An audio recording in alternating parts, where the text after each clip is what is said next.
माझ्या शाळेचं नाव आहे विद्यामंदिर वेल्हेवाडी. मी तेथून कथेसाठी आले.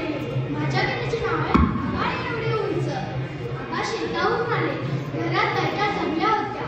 सर्वांच्या चेहऱ्यावर खूपच निराशा होती. पोरगा, बायको, गल्लीवाले सर्वांचे चेहरे सुटली. आबांना काहीच समजे. सुरमे दसऱ्यांना फोटोशी होती. आबांच्या मनात अनेक शंका. आबा म्हातारीला म्हणाले, काय ग आज सुट्टी चेहरा का? मुलगीच झाली. बरी आहे नवा पारंपाती. काय होते तिला? तर ती सुनेपणाने म्हणाली. मुलगी झाल्यामुळे घरात सासू नवरा दुःखी झाले होते. सुनेला पाण्यात बघत होते. तिला टोचून बोलत होते.